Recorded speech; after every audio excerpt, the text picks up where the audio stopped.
Hello everyone, welcome to Kanishka IAS. This is Bhargavi. Today we are going to start APPSC Group 1 PYQ Decode series అనమాట. Geography mains Group 1 లో వచ్చిన mains questions daily ఒక discuss చేస్తాము. So let's start the session with our first PYQ. First PYQ వచ్చేసి explain the physical features of India and Andhra Pradesh, especially the major landforms and geographical characteristics. ఎప్పుడైనా ఒక question చూసినాక మీకు ఏం అర్థమైంది తెలుసుకోవాలి. ఈ క్వశ్చన్లో మనకి ఫిజికల్ ఫీచర్స్ తెలియాలి, ల్యాండ్ ఫామ్స్ ఏంటి, జియోగ్రఫికల్ క్యారెక్టరిస్టిక్స్. యాక్చువల్గా అసలు ఈ వర్డ్స్కి డిఫరెన్స్ ఏంటి, బేసిక్ థింగ్స్, బేసిక్ వర్డ్స్లో ఉన్న డిఫరెన్స్ మీకు క్లారిటీగా తెలియాలి. ఫిజికల్ ఫీచర్స్కి ల్యాండ్ ఫామ్స్కి చాలామంది కన్ఫ్యూజ్ అవుతారు. Physical features or physiographic divisions అన్న ఒకటి. ఫిజికల్ ఫీచర్స్ అంటే మనకి ఇక్కడ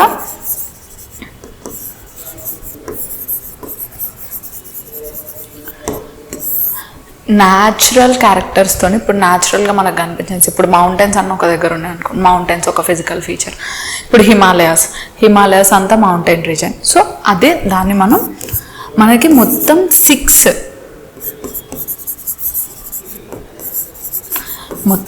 సిక్స్ ఫిజికల్ డివిజన్స్ ఉన్నాయన్నమాట ఇండియాలో. ఏపీలో 3. ఇది చాలా ఇంపార్టెంట్, ఎందుకంటే చాలాసార్లు అడిగారు. 6 physical divisions or physiographic divisions. Physiography అంటేనే మనం ఈ న్యాచురల్గా డివైడ్ అయిన ప్లేన్స్ గురించి, హిమాలయాస్ గురించి, అన్నిటి గురించి సైంటిఫిక్ స్టడీ అనమాట దాని గురించి. సో ఎన్ని ఉన్నాయి మనకి? 6. ఇంకా ఏపీలో 3. వీటి గురించి మీరు చాలా తెలుసుకోవాలి. Whenever you are learning for prelims and mains, ప్రిలిమ్స్కి ఎక్కువ ఫ్యాక్ట్స్ చూస్తాం మనం, కానీ మెయిన్స్కి యాక్చువల్గా ఆ ప్లేస్ వల్ల మనకి ఏంటి, what is the significance of that place, importance ఇంకా సిగ్నిఫికెన్స్ తెలుసుకోవాలి మెయిన్స్ వచ్చినప్పుడు. ఇక్కడ మనకి ఏం అడిగారు? ఫిజికల్ ఫీచర్స్ అడిగారు. ఈ ఫిజికల్ ఫీచర్స్లో మెయిన్గా ల్యాండ్ ఫామ్స్ ఏంటి అంటే, ఇప్పుడు నేను మీకు సింపుల్గా చెప్తాను. ఫస్ట్ ఇది మన ఇల్లు అనుకోండి. మన ఇంట్లో అన్నీ ఒక లివింగ్ రూమ్, కిచెన్, హాల్ ఇవన్నీ ఉంటాయి. ఒక 4 రూమ్స్ ఉన్నాయి. ఆ 4 రూమ్స్లో చైర్స్, టేబుల్స్ ఇవన్నీ చిన్న ల్యాండ్ ఫామ్స్ అనమాట. ఇప్పుడు మౌంటైన్ ఉంది, మౌంటైన్లో డిఫరెంట్ టైప్స్ ఆఫ్ మనకి రివర్ వ్యాలీస్ ఉంటాయి.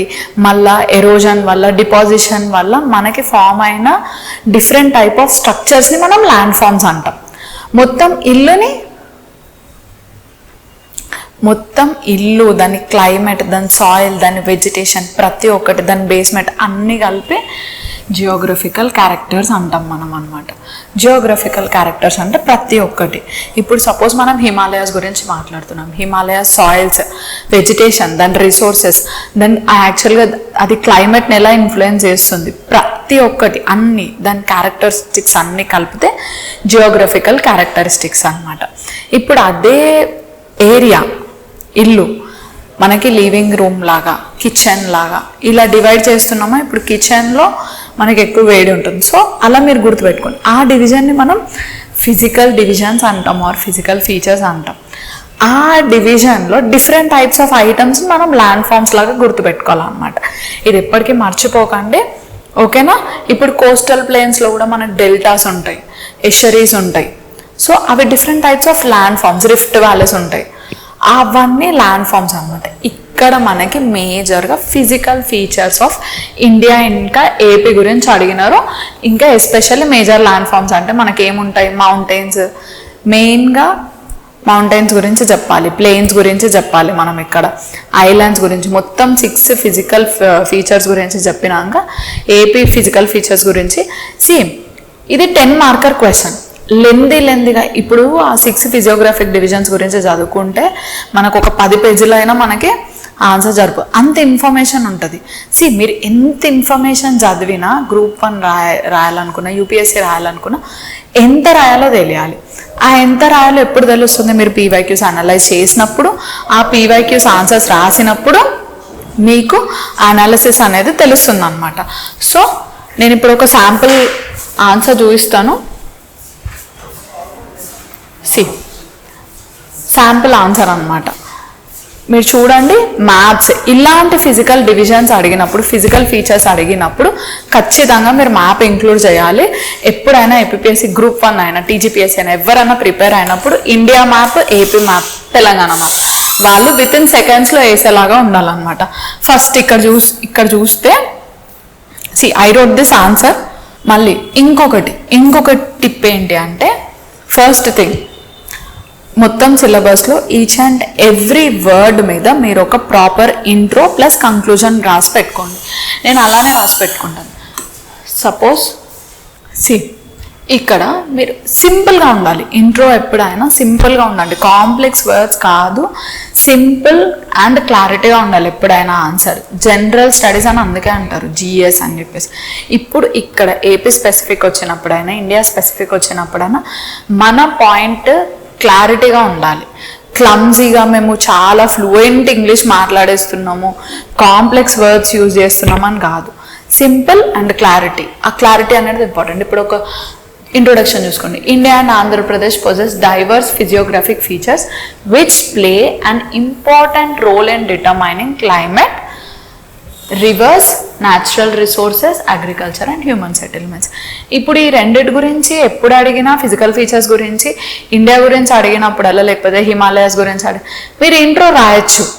ఓకే, ఇప్పుడు ఓన్లీ అగ్రికల్చర్ జియోగ్రఫికల్ ఫీచర్స్ అడిగినా, ఫిజికల్ ఫీచర్స్ అడిగినా ఇండియా తీసేసి ఏపీ గురించి ఇదే ఇంట్రో రాయొచ్చు. సో ఇలా ఒక ఇంట్రో రాసి పెట్టుకోండి. సేమ్ దీనికి ఇప్పుడు ఎలాంటి ఫిజియోగ్రఫిక్ డివిజన్స్ మీద ఎలాంటి క్వశ్చన్ వచ్చినా, రేపు నార్మల్గా సింపుల్గా ఒక క్వశ్చన్ అడగచ్చు, discuss physiographic divisions of India అని. అప్పుడు మీ ఇంట్రో రాసి ఒక కంక్లూజన్. బాడీ అనేది అకార్డింగ్ టు ద క్వశ్చన్ మీరు చేంజ్ చేస్తూ ఉండాలి. ఇక్కడ జియోగ్రఫికల్ క్యారెక్టరిస్టిక్స్ అడిగినారు కాబట్టి ఆ ఫిజికల్ డివిజన్ మెయిన్గా ఏంది, దానివల్ల సిగ్నిఫికెన్స్ ఏంది ఖచ్చితంగా రాయాలి. జియోగ్రఫికల్ క్యారెక్టరిస్టిక్స్ అడిగినారు కాబట్టి. సో ఇక్కడ చూసుకుంటే మంచి ఒక మ్యాప్ వేయండి, 6 డివిజన్స్ని చూపియండి. హిమాలయాస్ ఏం చెప్తారు, ఫస్ట్ మనకు 6 డివిజన్స్ ఏంటి, Himalayas, northern plains, peninsular plateau, మళ్ళీ ఇంకా కోస్టల్ ప్లేన్స్, డెజర్ట్, ఇంకా ఐలాండ్స్. ఇవి 6. ఫస్ట్ హిమాలయాస్ నుండి వస్తే, నార్త్ నుండి వస్తే యంగ్ ఫోల్డ్ మౌంటైన్స్ అండ్ రాయండి with highest peaks and V shaped valleys. ఎక్కువ కనిపించే ల్యాండ్ ఫామ్స్ రాయండి, ఎందుకంటే ఇక్కడ మేజర్ ల్యాండ్ ఫామ్స్ అడిగారు. ఏదైతే అడిగారో అది రాయండి. ఓన్లీ మీకు ఫిజియోగ్రఫిక్ డివిజన్సే డిస్కస్ చేయండి అని ఫ్యూచర్లో క్వశ్చన్ అడిగితే మీరు దాని ఆరిజిన్ కూడా రాయాలి. 10 మార్కర్ క్వశ్చన్ ఏం రాయాలో వెరీ ఇంపార్టెంట్, చాలా చాలా ఇంపార్టెంట్. ఇప్పుడు ఆరిజిన్ రాస్తే మీరు కొలిజన్, ప్లేట్ టెక్టానిక్స్ గురించి ఇంక్లూడ్ చేయాలి. కానీ ఇప్పుడు మనం ఈ క్వశ్చన్లోనే ఉందాం. ఫస్ట్ అయితే highest peaks and V shaped valleys. ఎందుకు ఇక్కడ రాశాను, ల్యాండ్ ఫామ్స్ అడిగారు కాబట్టి. Next acts as a climate barrier, మనకి సెంట్రల్ ఏషియా నుండి వచ్చే కోల్డ్ విండ్స్ని ఆపేస్తుంది. మళ్ళీ ఇంకా మాన్సూన్లో, రివర్సల్ ఆఫ్ విండ్స్లో చాలా చాలా యూజ్ ఉంటుంది. ఇవన్నీ మీకు ఎప్పుడు తెలుస్తాయి, మీకు మొత్తం physical Geography plus Indian climate మీరు ఇంటర్ రిలేట్ చేసి కాన్సెప్చువల్గా ఓకే హిమాలయాస్ ఇది ఉండడం వల్ల మనకి ఇండియా క్లైమేట్ ఎలా ఎఫెక్ట్ అవుతుంది, ఇవన్నీ మీకు మొత్తం క్లారిటీ వచ్చినప్పుడు మీరు రాయగలుగుతారు. Next and influence the monsoon. ఇలా సింపుల్ వర్డ్స్తోనే రాయండి, కాకపోతే మంచి మార్క్స్ వస్తాయి మీరు ఇలా మ్యాప్ వేసి రాసి. Next northern plains formed by alluvial deposits. Next fertile and densely populated, ఇక్కడ సెటిల్మెంట్స్ మేజర్ రోల్. ఇప్పుడు జియోగ్రఫికల్ క్యారెక్టరిస్టిక్స్లో మనకి ఇది క్లైమేట్లో ఎంత మేజర్ రోల్లో, northern plains agriculture and settlements, Himalayas climate barrier, northern plains agriculture and human settlement patterns. Next వచ్చేసి peninsular plateau, oldest ఇంకా most stable land mass of India. ఇక్కడ మీరు దేని గురించి ఎక్కువ ఫోకస్ చేయాలి, mineral resources, rich in mineral resources like iron, coal and bauxite. ఇక్కడ మీరు కొన్ని ప్లాట్యూస్ ఇంక్లూడ్ చేయొచ్చు, ఎందుకంటే ల్యాండ్ ఫామ్స్ అడిగారు కాబట్టి. డెక్కన్ ప్లాట్యూ, మాల్వా ప్లాట్యూ, లేకపోతే బుందేల్ఖండ్ అవి కూడా ఇంక్లూడ్ చేయొచ్చు. మెయిన్గా rift valleys of Narmada and Tapti river కూడా మీరు ఇంక్లూడ్ చేయొచ్చు అనమాట. Next Thar desert located in Rajasthan, sandy and dry with low rainfall. మీరు ఇక్కడ ఏం చేయొచ్చు అంటే you can include suitable for solar ఇంకా విండ్ ఎనర్జీ అని. మనం ఇక్కడ ఎనర్జీ రిసోర్సెస్ కూడా ఇంక్లూడ్ చేస్తాం. ఎందుకు ఇక్కడ క్యారెక్టరిస్టిక్స్ అడిగినారు, దానివల్ల సిగ్నిఫికెన్స్ ఏంది, ఇంపార్టెన్స్ ఏంది, దాని క్యారెక్టరిస్టిక్స్ చెప్తున్నాం మనం. ఓకే, ఒకవేళ ఎన్విరాన్మెంటల్ వైజ్గా అడిగితే మీరు ఇక్కడ గ్రేట్ ఇండియన్ బస్టార్డ్ గురించి కూడా ఇంక్లూడ్ చేయొచ్చు. సో ఇలా ఓవరాల్గా ఎలా ఇంక్లూడ్ చేయాలని మీరు అన్ని పాయింట్స్ రాసి పెట్టుకోవాలి. ఇప్పుడు ఒక టాపిక్ ఉంది, ఆ టాపిక్లో ఓవరాల్గా అన్ని పర్స్పెక్టివ్స్ రాయాలన్నమాట. మీరు ఎకనామిక్ పర్స్పెక్టివ్ ఏంది, మనకి ఎన్విరాన్మెంటల్ పర్స్పెక్టివ్ ఏంది, నెక్స్ట్ యాక్చువల్గా ఇప్పుడు ఈ ల్యాండ్ మాస్, ఈ ల్యాండ్ ఫామ్ ఇక్కడ ఉండడం వల్ల దాని సిగ్నిఫికెన్స్ అన్నీ రాసుకొని పెట్టుకున్నాక పేజ్లో మీరు PYQs or model questions or practice questions practice చేస్తే ఏ పాయింట్ ఏ ఆన్సర్లో రాయాలో మీకు తెలుస్తుంది. Okay, map very important. దీనికి ఒకటి, క్లైమేట్కి ఒకటి, సాయిల్స్కి ఒకటి, మీరు ఖచ్చితంగా మ్యాప్ నేర్చుకొని ఉండండి. ఓకేనా. నెక్స్ట్ వచ్చేసి కోస్టల్ ప్లేన్స్. కోస్టల్ ప్లేన్స్ వచ్చినప్పుడు మనకి వెస్టర్న్ కోస్టల్ ప్లేన్స్ ఉన్నాయి, ఈస్టర్న్ కోస్టల్ ప్లేన్స్ ఉన్నాయి. వెస్టర్న్ కోస్టల్ ప్లేన్స్ ఇట్లా మీకు 2 ఉన్నప్పుడు మీరు ఇలా మంచిగా ఒక ఫ్లో చార్ట్ వేయచ్చు. వెస్టర్న్ కోస్టల్ ప్లేన్స్ ఏంటి, నారో ఉంటుంది, ఇంకా ఎస్చరీన్స్ ఎక్కువ ఉంటాయి. అంటే అక్కడ అగ్రికల్చర్ కంటే ఎక్కువ మనకి ఎస్చరీస్ ఎక్కువ ఉంటాయి కాబట్టి పోర్ట్స్కి, ఫిషింగ్కి ఎక్కువ ఉంటుంది. ఇప్పుడు ఈస్టర్న్ కోస్టల్ ప్లేన్స్ ఏంటి, వైడ్ ఇంకా బ్రాడ్గా ఉంటుంది, వైడ్ ఇంకా డెల్టాయిక్. ఇక్కడ డెల్టాస్ ఉంటాయి కాబట్టి మనకు అగ్రికల్చర్కి చాలా యూజ్ అనమాట. దాని సిగ్నిఫికెన్స్ కూడా మనం రాస్తే అయిపోతుంది. నెక్స్ట్ ఐలాండ్స్ వచ్చేసి మనకు అండమాన్ నికోబార్ ఐలాండ్స్, ఇక్కడ లక్షద్వీప్ ఐలాండ్స్. ఓకే, అరేబియన్ సీలో లక్షద్వీప్, ఇక్కడ మనకి bay of Bengal, Andaman and Nicobar islands. ఇప్పుడు లక్షద్వీప్ ఏమో కోరల్ రీఫ్స్, అండమాన్ ఏమో మనము ఆరిజిన్ కూడా రాస్తే వాల్కనిక్ ఆరిజిన్ అని రాస్తే అయిపోతుంది. Important for tourism and maritime security, దాని సిగ్నిఫికెన్స్ రాయాలి, అది చాలా ఇంపార్టెంట్ అనమాట. టూరిజం ఇప్పుడు లక్షద్వీప్, అప్పుడు మాల్దీవ్స్ లక్షద్వీప్ టాపిక్ అయింది కదా, సో అలా మీరు గుర్తుపెట్టుకోండి ఇష్యూ నుండి ఒక అలా. టూరిజం ఇంకా మ్యారిటైమ్ సెక్యూరిటీ ఇది అయిపోయింది. ఇప్పుడు ఇండియాది అయిపోయింది. నెక్స్ట్ ఏపీది వచ్చినప్పుడు కూడా మీరు ఖచ్చితంగా మ్యాప్ ఇంక్లూడ్ చేయడానికి ట్రై చేయండి. ఫిజికల్ ఫీచర్స్ ఆఫ్ ఏపీ ఏంటి, మనకి ఈస్టర్న్ ఘాట్స్, కోస్టల్ ప్లేన్స్, ఇంకా మనకి Rayalaseema plateau, part of Deccan plateau. Rayalaseema plateau అనేది part of Deccan plateau.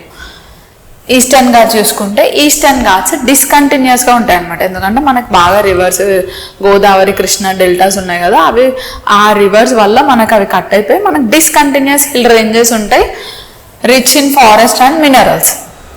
Coffee ప్లాంటేషన్స్కి ఫేమస్, మళ్ళీ ఇంకా ట్రైబల్ సెటిల్మెంట్స్కి ఎకో టూరిజం. మీరు అరకు వ్యాలీ చూడొచ్చు, లేకపోతే అరకు వ్యాలీ కూడా అలాంటి ఒక ఎగ్జాంపుల్స్ రాయండి. ఓకే, మీకు బాగా తెలుస్తుందని ఎగ్జామినర్ అనుకుంటారు. నెక్స్ట్ వచ్చేసి Rayalaseema plateau, part of Deccan plateau. ఇక్కడ రిచ్ ఇన్ లైమ్ స్టోన్స్. రెండు ప్లాట్యూలు rich in minerals. Coastal plains fertile Krishna and Godavari deltas. అగ్రికల్చర్కి, ఫిషరీస్కి, పోర్ట్స్కి ఇంపార్టెంట్. సింపుల్గా చూడండి. The physical features of India and AP provide foundation for agriculture, industry and human settlements. ఇవి ప్రాపర్గా కన్జర్వ్ చేయడం వల్ల, లేకపోతే ప్రాపర్గా సస్టైనబుల్ యూజ్ వల్ల మనము బ్యాలెన్స్డ్ ఎకానమిక్ డెవలప్మెంట్ ఇంకా ఎన్విరాన్మెంటల్ ప్రొటెక్షన్ చేయొచ్చు అని మీరు అట్లా సింపుల్గా ఒక కంక్లూజన్ పెట్టుకోండి. ఇలాంటి టాపిక్ ఏది వచ్చినా ఆ కంక్లూజన్ రాయొచ్చు మీరు. ఓకే,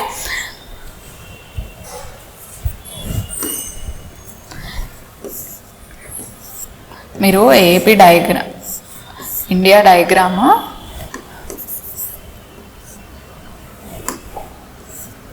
ఈజీగా వేయడానికి ఇంక్లూడ్ చేయడానికి చూసుకోండి, ఎందుకంటే వెరీ ఇంపార్టెంట్.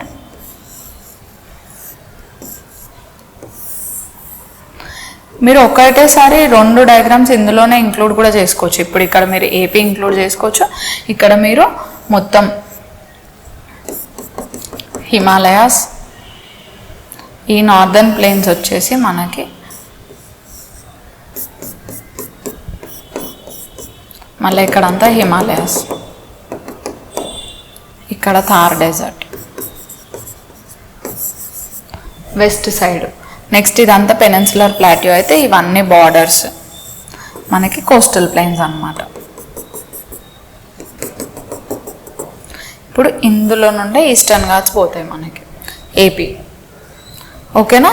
నెక్స్ట్ వచ్చేసి ఐలాండ్స్ ఇక్కడ ఉంటాయి మనకి, లక్షద్వీప్ ఇంకా అండమాన్ అండ్ నికోబార్. ఇలా మ్యాప్స్ వేసుకోండి. Maps very important. Previous year question ఇప్పుడు మనకి ఏం అడిగినారు, ఫిజికల్ ఫీచర్స్ అడిగినారు, ల్యాండ్ ఫామ్స్ ఎలా ఇంక్లూడ్ చేయాలో చెప్పాను, జియోగ్రఫికల్ క్యారెక్టర్స్ అడిగితే మీరు ఏం రాయాలో చెప్పినారు. ఇప్పుడు సేమ్ ఇలాంటి క్వశ్చన్ ఫస్ట్ యాక్చువల్గా మనం ఎగ్జామినర్ ఎలా మార్క్స్ ఇస్తారో చూసుకుందాం. ఇంట్రోకి 1, physical features of India, physical features of AP 4, ఇంకా 3 జియోగ్రఫికల్ క్యారెక్టర్స్ అంటే దాని సిగ్నిఫికెన్స్, దాని సాయిల్స్ ఏంటి, దాని రిసోర్సెస్ ఏంటి ఇంక్లూడ్ చేస్తే మీకు దానికి ఒక 1.5 మార్క్స్ తీసుకోండి. మ్యాథ్స్ ఇంకా డయాగ్రామ్స్కి 0.5, కంక్లూజన్ 0.5, ఓవరాల్ ప్రజెంటేషన్ 0.5. ఇప్పుడు మీకు 10 నుండి మీకు 7 మార్క్స్ రావాలి అంటే మీరు ఖచ్చితంగా మ్యాథ్స్ ఇంక్లూడ్ చేయాలి, అన్ని పాయింట్స్ ఇంక్లూడ్ చేయాలి. క్వశ్చన్ ఏం అడుగుతుందో ఇంక్లూడ్ చేయండి, అన్నెసెసరీగా ఎక్కువ ఇన్ఫర్మేషన్ రాయకండి. ఓకేనా. క్వశ్చన్ మీదనే ఉండాలి మీ ఫోకస్ అంతా. క్వశ్చన్ ఏం అడుగుతుంది, ఎక్స్ప్లెయిన్ అడుగుతుందా, డిస్కస్ అడుగుతుందా, అనలైజ్ అడుగుతుందా. ఎక్స్ప్లెయిన్ అన్నప్పుడు అన్ని పాయింట్స్ కవర్ అయ్యేలాగా చేయాలన్నమాట. ఒకవేళ అనలైజ్ అడిగింది అనుకోండి ఏదన్నా టాపిక్, ఫర్ ఎగ్జాంపుల్ నేను డైరెక్ట్గా చెప్తున్నా, అనలైజ్ అడిగితే దాని పాజిటివ్ ఇంప్లికేషన్స్, నెగిటివ్ ఇంప్లికేషన్స్ కూడా చెప్పాలన్నమాట. పాజిటివ్స్ నెగిటివ్స్ కూడా చెప్పి ఒక వే ఫార్వర్డ్ చెప్పాలి. సో అలా డైరెక్ట్ మీద కూడా ఆ వర్డ్ మీద కూడా డిపెండ్ అయి ఉంటుంది. సో ఈ క్వశ్చన్ బేస్ మీదనే మనం ఒక ప్రాక్టీస్ క్వశ్చన్ తీసుకుందాం. Explain the importance of the Eastern Ghats in the physical geography and ecology of Andhra Pradesh. ఎప్పుడైనా మీరు క్వశ్చన్స్ చూసుకుంటే జాగ్రఫీ అయితే రివైజ్డ్ సిలబస్లోనే మనకు మెయిన్స్లో ఇచ్చినారు. అప్పటి నుండి ఇండియా ఇంకా ఏపీ కలిసి ఇంటర్లింక్ చేస్తూ అడుగుతున్నారు. ఒక క్వశ్చన్ అది అడిగితే ఇంకో క్వశ్చన్ కంప్లీట్గా ఏపీ అడుగుతున్నారు. సో ఏపీ జాగ్రఫీని మర్చిపోకండి, మంచిగా ఏపీ మ్యాప్ ప్రాక్టీస్ చేయండి, ఇండియా మ్యాప్ ప్రాక్టీస్ చేయండి. ఇలా డైలీ ఇప్పుడు మీరు పీవైక్యూ ప్రాక్టీస్ చేయండి, ఈ క్వశ్చన్ ప్రాక్టీస్ చేయండి. మీకు 2 క్వశ్చన్స్ ప్రాక్టీస్ చేస్తే మీరు చాలా ఇంప్రూవ్మెంట్ చూస్తారు.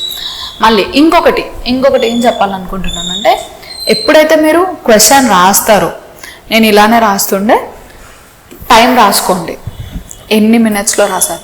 నేను ఇది 11.09 సెకండ్స్లో రాశాను. ఎందుకంటే మనకు మొత్తం 15 క్వశ్చన్స్ ఉంటాయా, 15 క్వశ్చన్స్ ఇంటూ 10 మార్క్స్ 150 మార్క్స్. కానీ అవర్స్ ఎంత, 180 మినిట్స్, అంటే 3 అవర్స్ ఉంటుంది మనకి. ఒక్క క్వశ్చన్కి చాలామంది 12 మినిట్స్ ఇస్తే సరిపోతుంది అని అనుకుంటారు. 12 మినిట్స్ రాయడానికే ఇస్తే ఫస్ట్ క్వశ్చన్ పేపర్ చూడడానికి, లాస్ట్ మొత్తం చూసుకోవడానికి కూడా ఉండాలి కదా. సో ఒక్క క్వశ్చన్కి మీరు 10 to 11 మినిట్స్ ఇచ్చారు అనుకోండి, అప్రాక్సిమేట్లీ మీకు ఎన్ని మినిట్స్ అవుతుంది అంటే 165 మినిట్స్ అవుతుంది. ఆ 165 మినిట్స్ నుండి ఇంకా మిగతా టైం 15 మినిట్స్ మీరు 15 మినిట్స్ ఉంటుంది కదా, ఆ 15 minutes question paper writing start చేసే ముందు 6 to 7 minutes or 7 to 8 minutes ఎట్లయినా క్వశ్చన్స్ అన్నీ చూస్తాం ఏమేమి వచ్చినాయి అవన్నీ. సో దానికి ఒక 6 to 7 మినిట్స్ పెట్టుకోండి, లేకపోతే 7 మినిట్స్ పెట్టుకోండి. మొత్తం రాసినాక కూడా మీరు ఇన్ని మినిట్స్ పెట్టుకోండి. అంటే ఒక్కొక్క సెక్షన్కి, సెక్షన్ 1, 2, 3 ఉంటుంది కదా, ఒక్కొక్క సెక్షన్కి 1 hour అనమాట. కానీ ఒక్క క్వశ్చన్ మీరు ఎంత టైంలో చేయాలి, 11 మినిట్స్లో చేస్తే మీరు ఎలాంటి స్ట్రెస్ లేకుండా ఉంటారు. So answer writing only group 1, ఖచ్చితంగా గ్రూప్ 2, గ్రూప్ 1 ఉన్నోళ్ళైనా ఎవరైనా సరే ఆన్సర్ రైటింగ్ ప్రాక్టీస్ చేయండి. ఓన్లీ ఎంసీక్యూస్ వెనకాల పడకండి. ఆన్సర్ రైటింగ్ ప్రాక్టీస్ చేస్తే అందులో మీకు ఎంసీక్యూ పాయింట్స్ కూడా దొరుకుతాయి.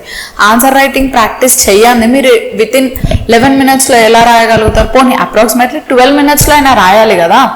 12 మినిట్స్లో మీరు ఒక ఆన్సర్ రాయాలి. దాన్ని ఫస్ట్ ఆఫ్ ఆల్ ఆ క్వశ్చన్ ఏం అడుగుతుందో తెలుసుకొని మీ పాయింట్స్ అన్న యాక్టివ్ రికాల్ చేసుకొని రాయాలి. అంటే మీకు ఎంత ప్రాక్టీస్ ఉండాలి. సో ప్రాక్టీస్ చేయండి, వెరీ ఇంపార్టెంట్.